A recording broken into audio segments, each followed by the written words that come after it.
저는 한 명의 어머니이자 아내, 그리고 어느덧 60번의 낙엽이 지는 계절을 보낸 여자입니다. 사람들은 나이가 들면 추억을 먹고 산다고들 하죠. 아마 맞는 말일 겁니다. 매일 밤 온 집안이 정적에 잠기면 저는 따뜻한 생강차 한 잔을 옆에 두고 앉아 기억들이 자유롭게 흘러가도록 내버려 둡니다. 하지만 제 기억은 잔잔한 강물이 아니에요. 표면은 고요하지만 그 깊은 바닥에는 단 한 번도 아물지 않은 아픔들이 소용돌이 치고 있는 깊은 호수와 같죠. 제 가장 큰 아픔의 이름은 혜원. 바로 제 아들입니다. 벌써 8년이나 흘렀네요.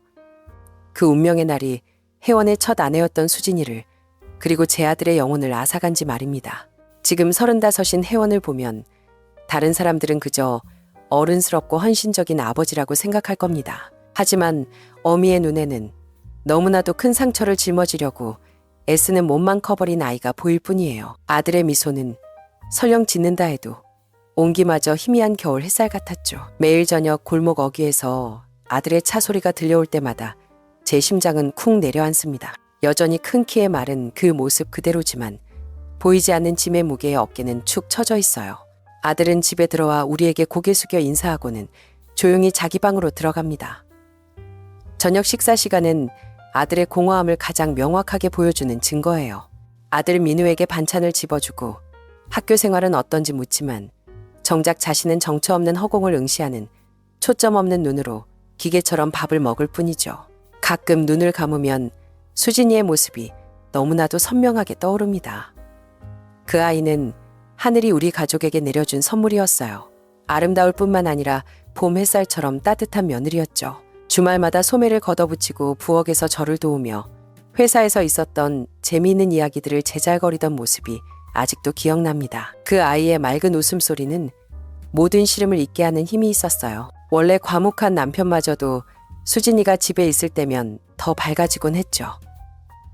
그 아이는 우리 집안의 웃음 보따리이자 영혼 그 자체였어요. 그러다 그 사고가 일어났습니다. 모든 것이 무너져 내렸죠. 수진이의 장례식 날, 하늘에 구멍이라도 뚫린 듯 비가 쏟아졌어요. 혜원이는 울지 않았습니다. 그저 아내의 영정 사진을 뚫어지게 바라보며 돌처럼 굳어 서 있기만 했죠. 아들의 침묵은 천마디의 통곡보다 더 무서웠습니다. 그날 이후 제 아들은 마치 절반쯤 죽어버린 것 같았어요. 스스로 주위에 얼음장 같은 벽을 쌓고는 우리를 포함한 그 누구도 들여보내지 않았죠. 혜원이가 이 세상을 살아가는 유일한 끈이 있다면 그건 아마 제 손주 민우일 겁니다.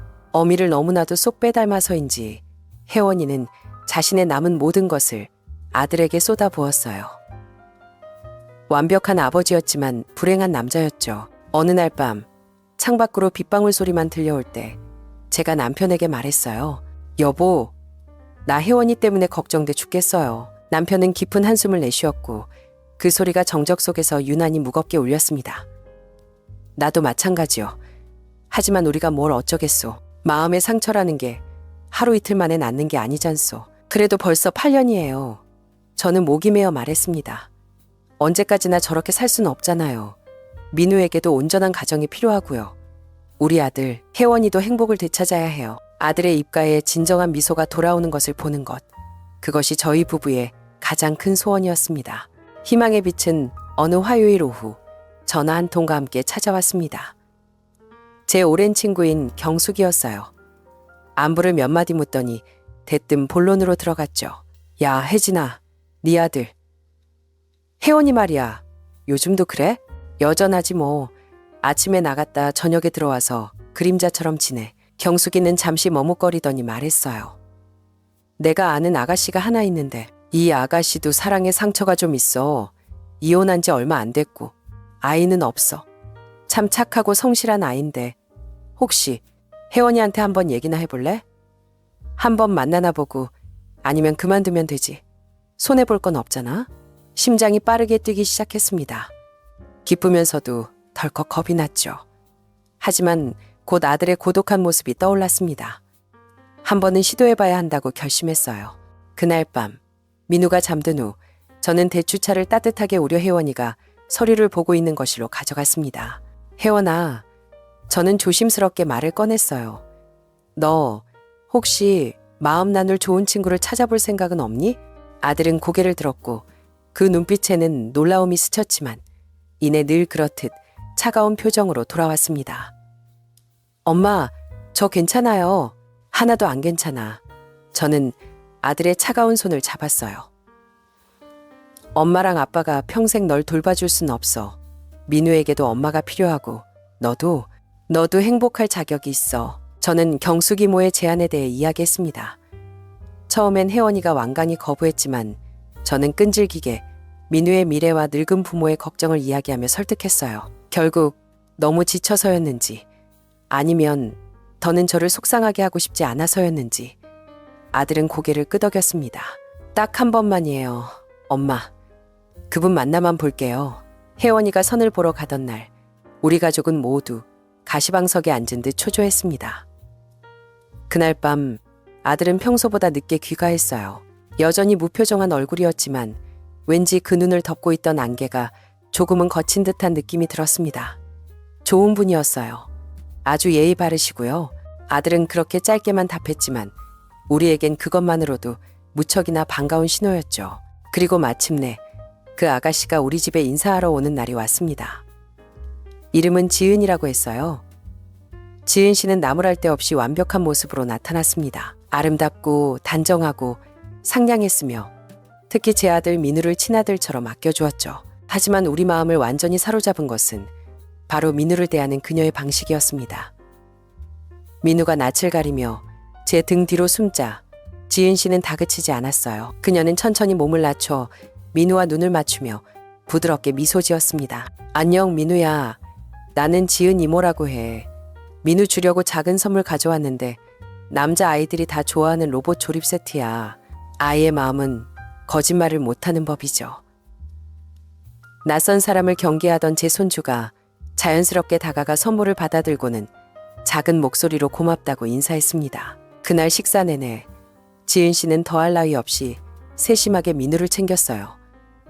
생선 가시를 하나하나 발라주고 아이의 입가를 닦아주었죠. 제 손주를 바라보는 그녀의 눈빛에는 진심과 사랑이 반짝이고 있었습니다. 그날 밤 지은 씨가 돌아간 후 우리 집의 공기는 완전히 달라져 있었습니다. 남편은 내내 고개를 끄덕이며 만족스러워했고 제 딸도 미래의 새언니가 얼굴도 마음도 곱다며 칭찬을 아끼지 않았죠. 하지만 저를 눈물나게 행복하게 한 것은 베란다에 서 있는 혜원을 보았을 때였습니다. 8년 만에 처음으로 아들이 웃고 있었어요. 억지 웃음이 아닌 진짜 웃음을 짓고 있었죠. 시선은 먼 곳을 향해 있었지만 더 이상 텅 비어있지 않고 희미한 희망의 빛이 어리고 있었습니다. 저는 비가 갠 뒤에는 하늘이 맑아진다고 믿었습니다. 우리 가족의 길고 길었던 겨울이 마침내 끝나고 새로운 봄이 오고 있다고 믿었어요. 그렇게 순진하고 온전하게 믿었습니다. 하지만 저는 그게 봄의 햇살이 아니라 끔찍한 폭풍우가 몰려오기 전에 거짓된 빛이라는 것을 까맣게 몰랐습니다. 그 후 10개월은 지난 8년간의 잿빛 세월이 거짓말이었던 것처럼 꿈결같이 흘러갔습니다. 지은이가 혜원이의 삶에 스며든 이후로 제 아들은 완전히 다른 사람이 되었어요. 예전에는 퇴근 후 현관을 들어서는 아들의 발걸음 소리마저 무겁게 느껴졌지만 이제는 거실까지 들려오는 콧노래 소리에 저도 모르게 미소 짓게 되었죠. 텅 비어있던 아들의 눈에는 다시 따뜻한 빛이 감돌기 시작했고 식탁에서는 민우에게 장난을 거는 다정한 목소리가 울려 퍼졌습니다. 제 아들이 다시 살아나고 있었습니다. 지은이라는 존재는 메마른 저희 집의 담비와도 같았습니다. 특히 그의 추석은 평생 잊지 못할 겁니다. 주방에 고소한 참기름 냄새가 진동하는 가운데 온 가족이 둘러앉아 송편을 빚었죠.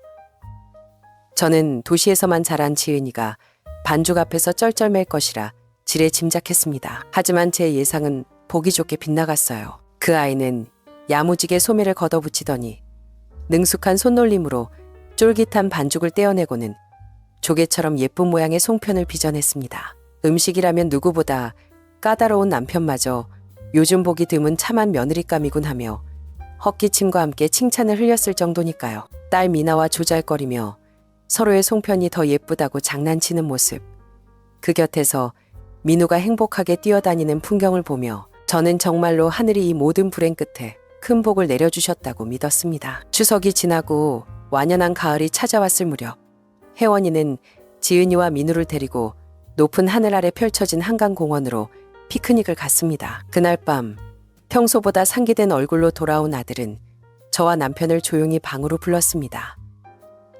아들은 작은 벨벳 상자 하나를 꺼냈습니다. 그 안에는 밤하늘의 별처럼 반짝이는 작은 다이아몬드가 밝힌 백금 반지가 고요히 빛나고 있었죠. 혜원이는 떨리는 목소리로 말했습니다. 갈대밭 사이로 부는 바람에 머리카락이 흩날리는 것도 잊은 채 민우의 엉성한 연주를 바로잡아주며 환하게 웃는 지은이를 보는 순간 이 여자 없이는 남은 인생을 살아갈 수 없으리라 직감했다고. 그래서 청혼했고 지은이가 눈물을 글썽이며 고개를 끄덕였다고요. 아버지, 어머니, 저 이 여자와 함께 새로운 시작을 하고 싶습니다. 결혼을 허락해 주십시오. 그 한마디에 지난 8년의 아픔이 눈 녹듯 사라지는 것 같았습니다. 코끝이 시큰해졌죠. 마침내 제 아들이 기나긴 폭풍우를 뚫고 평온의 항구에 닻을 내린 것입니다. 양가 상견례는 고풍스러운 한정식집의 별실에서 진행되었습니다. 미래의 사부인은 은은한 빛 취색 한복을 곱게 차려입고 나타나 시종일관 겸손하고 온화한 태도를 보였죠. 그녀는 지은이가 과분한 사랑을 받게 되었다며 딸의 행복 외에는 아무것도 바라지 않는다고 몇 번이고 고개를 숙였습니다. 그러고는 제 손을 따뜻하게 감싸주며 눈가가 촉촉해진 채로 말했습니다. 사부인, 부족한 제 딸이지만 부디 친딸처럼 아끼고 사랑해 주십시오. 제 전 재산을 드리는 심정입니다. 그 애틋한 모습에 어찌 의심을 품을 수 있었을까요? 저는 그저 홀로 딸을 훌륭히 키워낸 어머니의 진심에 가슴 뭉클함을 느낄 뿐이었습니다. 결혼식이 이제 한 달 남짓 남았습니다. 저는 딸 미나와 함께 지은이와 사부인에게 줄 예단을 고르러 백화점으로 향했습니다. 화창한 날씨만큼이나 저희 모녀의 마음도 들떠 있었죠. 미나가 백화점의 화려한 쇼윈도를 보며 말했습니다. 엄마, 지은 언니는 정말 복덩이인가 봐. 언니가 오고 나서 집안 분위기도 밝아지고 오빠 얼굴에 웃음이 떠나질 않잖아. 민우도 저렇게 따르니 정말 다행이야. 저는 더할 나위 없이 행복한 미소로 고개를 끄덕였습니다. 지은이의 하얀 피부에 어울릴 영롱한 진주 세트와 사부인께 드릴 최고급 홍삼 세트를 고른 후 저희 모녀는 잠시 쉬어갈 겸 시끌벅적한 푸드코트로 내려갔습니다. 그리고 바로 그곳에서 우리의 완벽했던 행복의 거대한 균열이 시작되었습니다. 몇 테이블 건너편에 바로 그 사부인이 앉아 있었습니다. 그녀는 누군가와 통화 중이었는데 상견례 때의 나긋나긋한 목소리는 간데없고 주변이 울릴 정도의 크고 거친 목소리로 떠들고 있었죠. 저희는 그 통화 내용을 들으려 한 것이 아니었습니다. 하지만 그녀의 목소리는 너무나도 컸고 그 내용은 비수처럼 날아와 저희의 귀와 심장에 밝혔습니다. 어머, 걱정 마. 그녀는 귀가 따가울 정도로 큰 소리로 웃었습니다. 그 사윗감 말이야. 겉만 번지르르 하지 사람이 좀 어수룩해서 구워 삶기 딱 좋아. 8년이나 호라비로 살았으니 내 딸 정도 되는 여자가 나타나니 좋아서 어쩔 줄을 모르더라고. 순간 제 손에 들려있던 포크가 멈칫했습니다. 어수룩하다니? 지금 내 아들을. 딸과 제가 충격으로 굳어 서로를 바라보는 사이 그녀의 목소리는 한층 더 의기양양해졌습니다. 언니는 몰라서 그래. 그 집이 알부자야. 가게도 크고 강남에 3층짜리 꼬마 빌딩도 있다는데 최소 100억은 될걸. 일단 결혼해서 뱃속에 우리 핏줄만 딱 심어놓고 그때부터 슬슬 돈 나올 구멍을 찾아야지. 숨이 턱 막혀왔습니다. 피가 차갑게 식는 느낌이었습니다. 그리고 마침내 그녀는 우리의 마지막 희망마저 산산조각 내는 결정타를 날렸습니다. 이혼? 푸아하! 그거 서류상으로만 한 위장 이혼이야. 전 남편 놈이 사업 말아먹고 빚더미 앉았잖아? 우리 지은이가 시댁돈 빼돌려서 그 빚 싹 갚아주면 둘이 다시 합치기로 다 짜놨지. 하하하.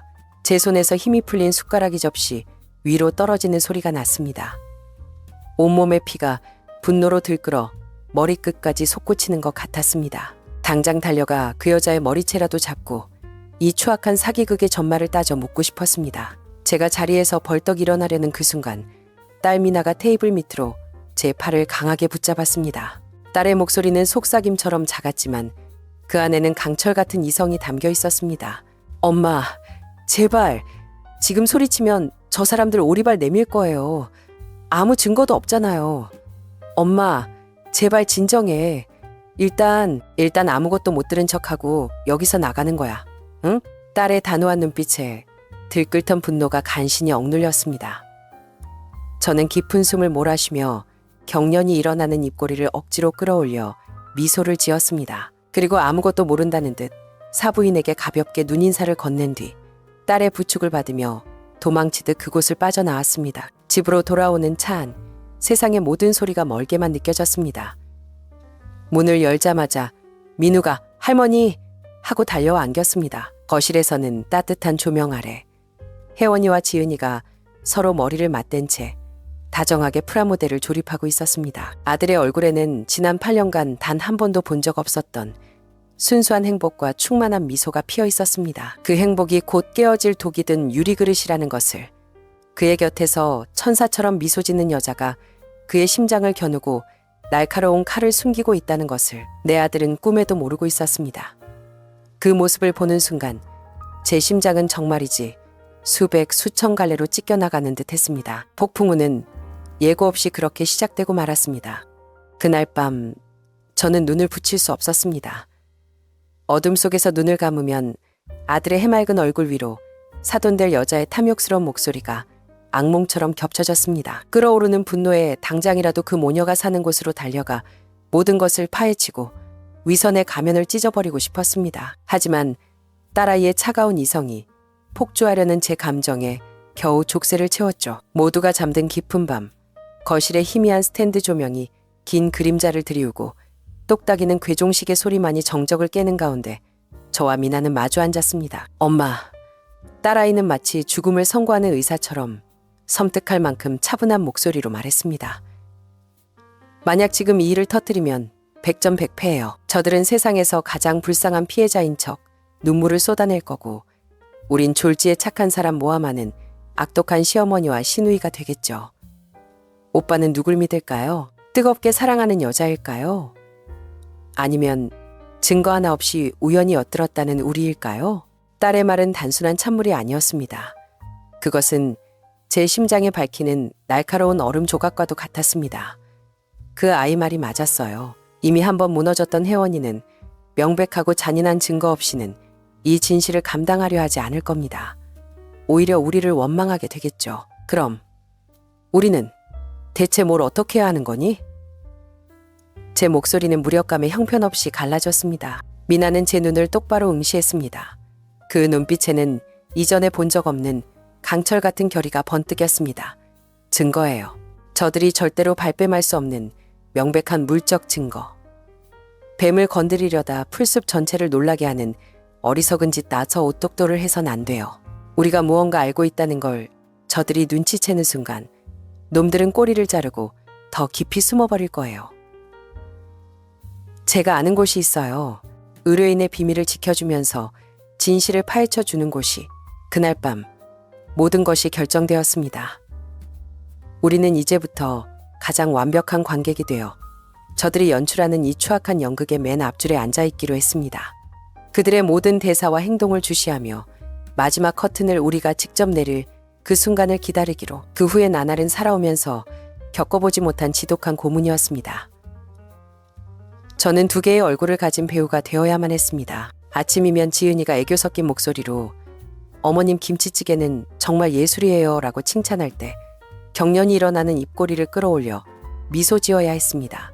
어느 날은 지은이가 제 어깨를 주무르며 아양을 떨었고 저는 그 손길이 닿은 피부에 소름이 돋는 것을 참으며 우리 며느리 덕에 피로가 다 풀리네라고 말해야 했죠. 가장 참기 힘든 것은 제 아들이 그 가짜 행복에 속아 넘어가는 모든 순간을 목격하는 것이었습니다. 아들은 웨딩드레스를 입은 지은이를 보며 세상에서 제일 예쁘다고 속삭였고 그 모습을 지켜보는 제 심장은 톱날이 달린 칼로 천천히 저며지는 듯 했습니다. 그 지옥 같은 시간 속에서도 우리의 계획은 차갑게 진행되었습니다. 미나는 은밀하게 그곳과 접촉했습니다.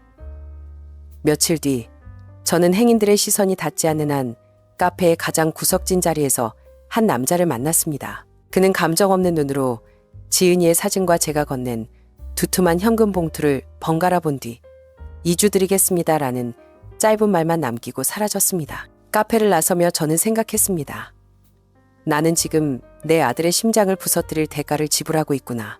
우리의 계획을 꿈에도 모르는 그 모녀는 자신들의 무대가 얼마나 견고한지 시험이라도 하듯 날이 갈수록 대담해졌습니다. 결혼 세부 사항을 논의하던 어느 저녁 식사 자리, 와인에 얼굴이 벌개진 지은이의 엄마는 혜원이의 어깨를 과장되게 툭 치며 말했습니다. 우리 혜원이 결혼하고 나면 가게 운영이나 건물 관리 같은 건 우리 지은이한테 맡겨봐. 요즘 여자들이 경제관념이 밝아야 집안이 더 일어나는 법이라고. 지은이가 황급히 어머, 엄마도 제가 뭘 안다고 라며 어색하게 웃었지만 그 순간 두 모녀의 눈에 스쳤던 감출 수 없는 탐욕의 불꽃을 저와 미나는 똑똑히 보았습니다. 저들은 이미 우리 가족의 재산을 자신들의 금고에 넣을 계획에 안달이나 있었던 겁니다. 숨막히는 2주가 흘렀습니다. 밤마다 천장을 바라보며 잠 못 이루는 날들이 계속됐습니다. 모든 전화벨 소리에 심장이 철렁 내려앉았죠. 한편으로는 빨리 증거를 받아 이 연극을 끝내고 싶었지만 다른 한편으로는 영원히 그날이 오지 않기를 바랐습니다. 내 아들이 겪어야 할 고통을 마주할 자신이 없었기 때문입니다. 그리고 마침내 심판의 날이 왔습니다. 낯선 번호로 걸려온 전화. 모든 것이 준비되었습니다. 감정 없는 남자의 목소리. 지하철역 18번 사물함. 비밀번호는 사모님 생신입니다. 심장이 쿵 하고 바닥으로 떨어졌습니다. 저는 미친 사람처럼 택시를 잡아타고 역으로 향했습니다. 소독약 냄새와 사람들의 무심한 발소리로 가득한 지하 복도. 차가운 철제 사물함 앞에 서서 저는 떨리는 손가락으로 비밀번호를 눌렀습니다. 철컥! 그 소리는 마치 방아쇠가 당겨지는 소리처럼 크게 울렸습니다. 안에는 묵직한 갈색 서류 봉투가 들어있었습니다. 그것은 단순한 서류 봉투가 아니었습니다. 우리 가족의 운명이었습니다. 저는 곧장 집으로 가지 않고 근처 공원의 텅 빈 벤치에 앉았습니다. 봉투는 마치 묘비처럼 무겁게 느껴졌습니다. 심호흡을 한 번 하고 떨리는 손으로 내용물을 꺼냈습니다. 첫 번째 사진. 지은이와 그 남자가 영화관에서 나오며 웃고 있는 모습. 수진이가 살아있을 때 혜원이가 짓던 바로 그 표정이었습니다. 다음 사진. 마트에서 카트를 밀며 장을 보는 모습은 너무나도 익숙하고 편안한 오래된 부부의 모습이었죠. 그리고 강서구의 한 오피스텔을 제 집처럼 드나드는 수많은 사진들. 이건 단순한 미래가 아니었습니다. 이건 또 다른 삶이었습니다. 우리 아들의 미래를 제물로 삼아 쌓아올린 저들만의 삶. 저를 완전히 무너뜨린 것은 마지막 증거들이었습니다. 맞은편 건물에서 찍은 사진 속.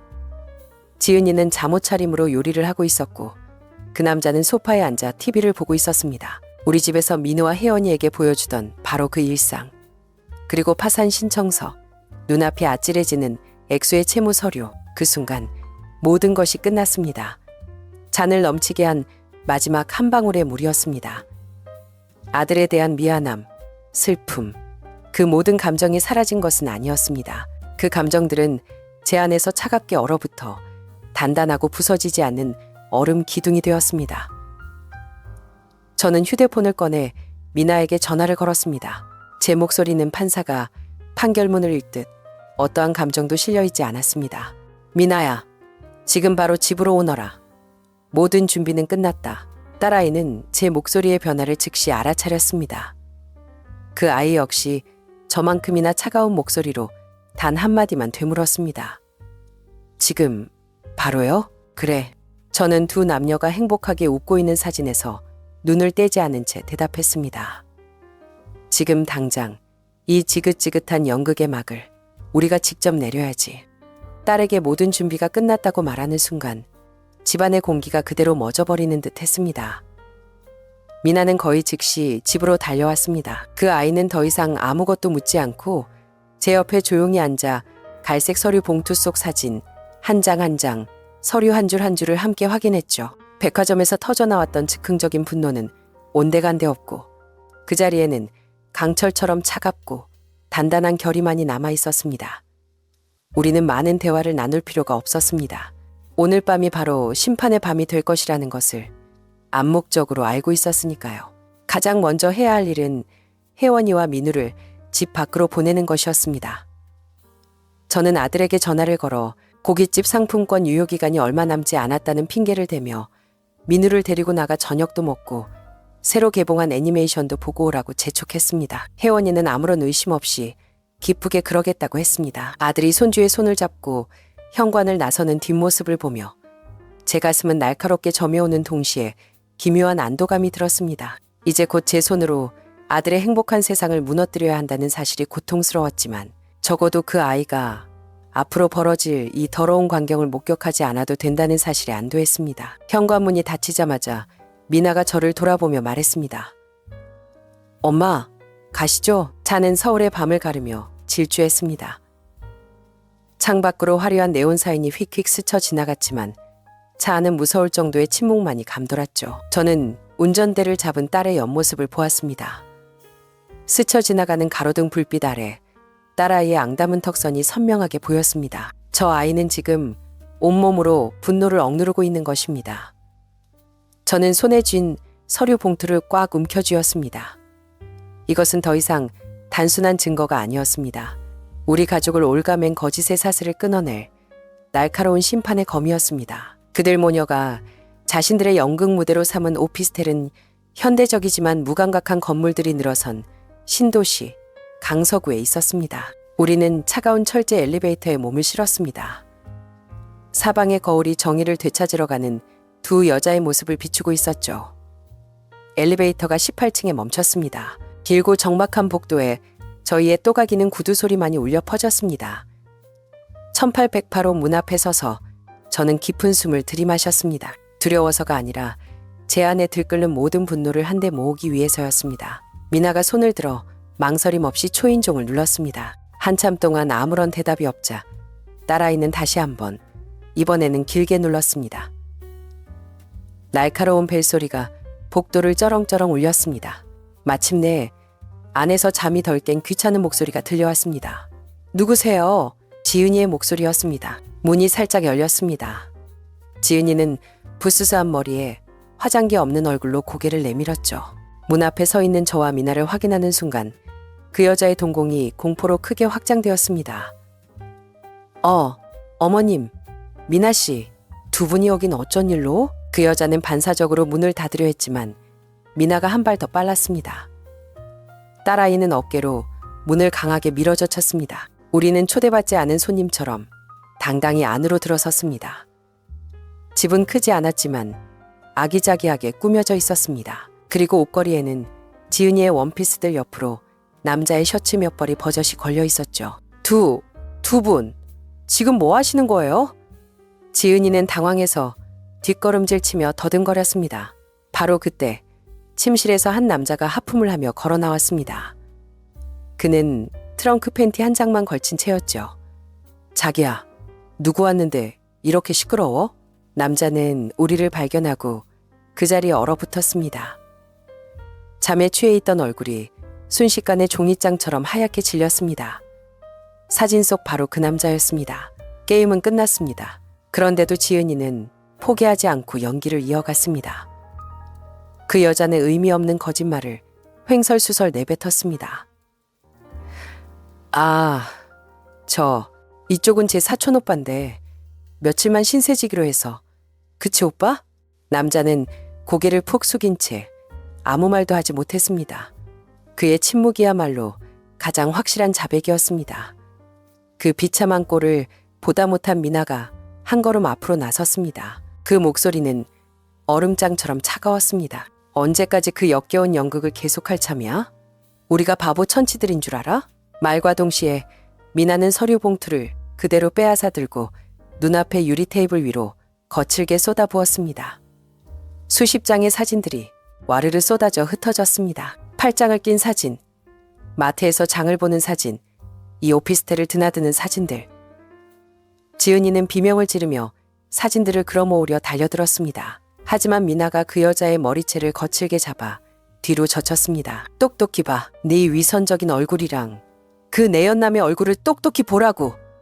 감히 내 오빠를, 그 아픔 많은 사람을 이용해서 너희들의 더러운 계획을 실행해? 남자는 상황이 돌이킬 수 없음을 깨닫자 테이블 위의 셔츠와 차키를 허둥지둥 집어들고는 쥐새끼처럼 우리 옆을 스쳐 문 밖으로 도망쳐 버렸습니다. 끝까지 비겁한 인간이었습니다. 혼자 남겨진 지은이는 완전히 무너졌습니다. 그 여자는 바닥에 주저앉아 얼굴을 감싸쥐고 서럽게 울기 시작했습니다. 잘못했어요. 제가 정말 잘못했어요. 저도 어쩔 수 없었어요. 제발 한 번만 용서해 주세요. 저는 줄곧 침묵을 지키고 있었습니다. 하지만 그 말을 듣는 순간 더 이상 참을 수가 없었습니다. 저는 천천히 다가가 그 여자 앞에 섰습니다. 저는 소리치지 않았습니다. 제 목소리는 소름 끼칠 정도로 평온했습니다. 일어나. 네 눈물 따위 내 눈엔 한 푼의 가치도 없어. 넌 내 아들의 선량한 마음을 이용했어. 그 누구보다 큰 상처를 안고 사는 사람을 말이야. 넌 사기꾼일 뿐만 아니라 인간도 아니야. 그 여자는 떨며 저를 올려다보았고 그 눈에는 공포가 가득했습니다. 저는 몸을 숙여 그 여자의 귓가에 속삭였습니다. 똑똑히 들어. 이 결혼은 끝났어. 하지만 이게 끝이 아니야. 나는 너를 혼인 빙자 사기죄로 고소할 거야. 그리고 오늘 찍은 이 사진들을 포함한 모든 증거를 모든 맘카페와 주요 커뮤니티 그리고 메이저 언론사에 전부 제보할 거다. 과연 어떤 회사가 너 같은 전문 사기꾼을 직원으로 채용하고 싶어 할지 우리 한번 지켜보자고. 말을 마친 저는 몸을 일으켰습니다. 그때 미나의 눈에 화장대 위에 놓인 약혼 반지가 들어왔습니다. 딸아이는 차갑게 다가가 반지를 집어들었습니다. 이건 네 것이 아니야. 그러고는 반지를 자신의 주머니에 넣었죠. 우리는 등 뒤에서 처절하게 울부짖는 지은이를 남겨두고 문 밖으로 나섰습니다. 18108호의 문이 닫히는 순간 우리 가족의 악몽이 끝났음을 직감했습니다. 그리고 저들 모녀의 악몽은 이제 막 시작된 것이겠죠. 집으로 돌아오는 길, 긴장이 풀린 자리에는 이상하리만치 가벼운 안도감이 찾아왔습니다. 정의는 때로 내 손으로 직접 쟁취해야만 하는 것이었습니다. 18108호의 문이 닫히는 순간 집으로 돌아오는 내내 저와 딸 미나는 아무 말도 하지 않았습니다.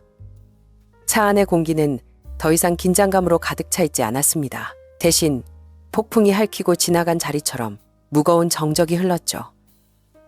분노는 모두 해소되었지만 이제 곧 혜원이를 마주해야 한다는 먹먹함이 가슴을 짓눌렀습니다. 우리는 적과의 싸움에서는 승리했지만 이제부터는 가장 사랑하는 가족의 상처를 보듬어야 할 시간이었습니다. 집에 도착하니 혜원이와 민우는 이미 돌아와 거실에서 즐겁게 TV를 보고 있었습니다. 우리를 발견한 혜원이가 입가에 미소를 머금은 채 돌아보았습니다. 엄마, 미나, 어디 갔다 이제 와요? 엄마가 알려준 고깃집 정말 맛있던데요. 그 티 없이 맑은 미소를 보니 심장이 멎는 것 같았습니다. 저는 미나에게 눈짓을 보내 민우를 침실로 데려가게 했습니다. 거실에 저와 혜원이 단둘만이 남았습니다. 제가 TV를 끄자 공기는 갑자기 무겁게 가라앉았습니다. 혜원아, 이리 와서 앉아보렴. 엄마가 할 얘기가 있다. 아들은 제 목소리에서 무언가 달라졌음을 직감한 듯 했습니다. 아들은 걱정스러운 눈빛으로 제 앞에 앉았죠. 어디서부터 시작해야 할지 몰라 저는 가장 잔인하지만 가장 정직한 방법을 택했습니다. 저는 갈색 서류 봉투를 테이블 위에 올려놓았습니다. 이것부터 보렴. 혜원이는 호기심 어린 얼굴로 봉투를 열었습니다. 첫 번째 사진, 그리고 두 번째 사진. 아들의 얼굴에서 미소가 서서히 사라졌습니다. 봉투를 쥔 손이 미세하게 떨리기 시작했죠. 사진을 넘길수록 아들의 얼굴은 놀라움과 혼란, 그리고 믿을 수 없다는 표정을 거쳐 마침내 완전한 절망으로 하얗게 질려갔습니다. 아들은 소리를 지르거나 물건을 부수지 않았습니다. 그저 그 자리에 미동도 없이 앉아 사진들에서 눈을 떼지 못한 채 조용히 눈물을 떨구기 시작했습니다. 그날 밤 제 아들은 방문을 걸어 잠그고 스스로를 가뒀습니다. 우리 중 누구도 아들을 방해하지 않았죠. 그 고통은 오롯이 혼자 마주하고 이겨내야만 하는 것이었습니다. 저는 아들의 심장에 난 흉터가 또다시 더 깊고 아프게 헤집어졌다는 것을 알 수 있었습니다. 다음 날 아침 지은이 모녀가 집까지 찾아왔습니다. 그들은 문 밖에서 울고불고하며 혜원이를 만나게 해달라고 애원했죠. 제가 그들을 쫓아내려던 순간 혜원이의 방문이 벌컥 열렸습니다. 제 아들이 걸어 나왔습니다. 눈은 붉게 충혈되어 있었지만 그 눈빛은 싸늘하고 냉정했죠. 아들은 눈앞에서 비참한 연극을 펼치고 있는 두 모녀를 똑바로 쳐다보았습니다. 지은이가 다급하게 흐느끼는 목소리로 말했습니다. 혜원 씨, 제발 제 설명 좀 들어주세요.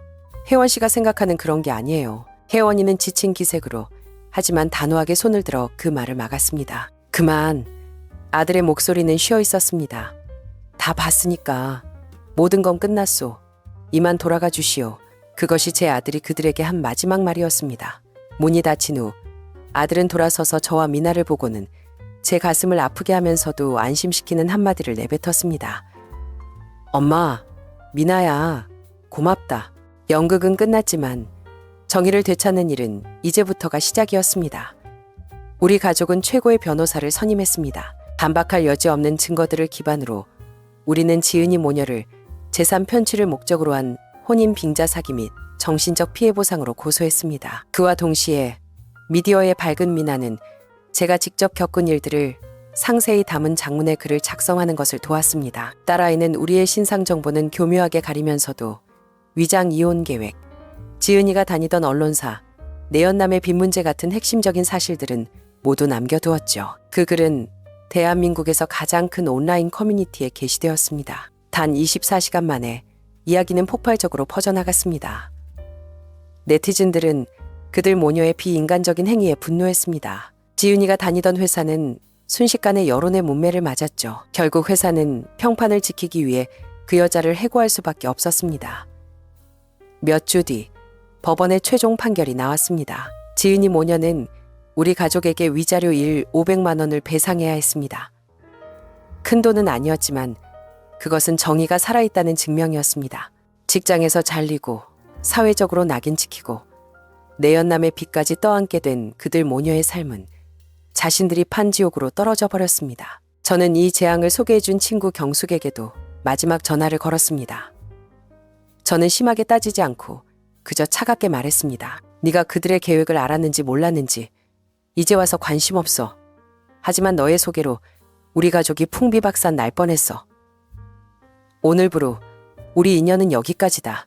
시간이 흐르자 상처도 서서히 아물기 시작했습니다.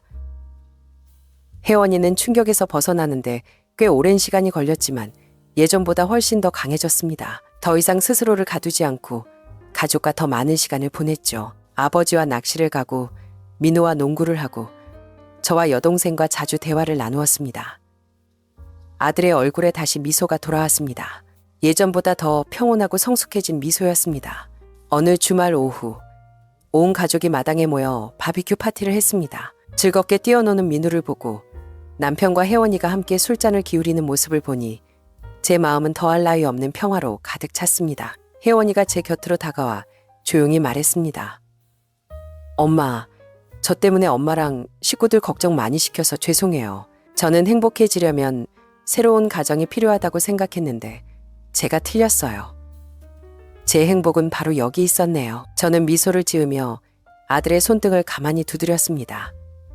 그래, 행복은 바로 여기에 있었지. 이번 시련은 타인에 대한 믿음을 앗아갔지만 대신 우리 가족을 그 어느 때보다 더 단단하게 묶어주었습니다.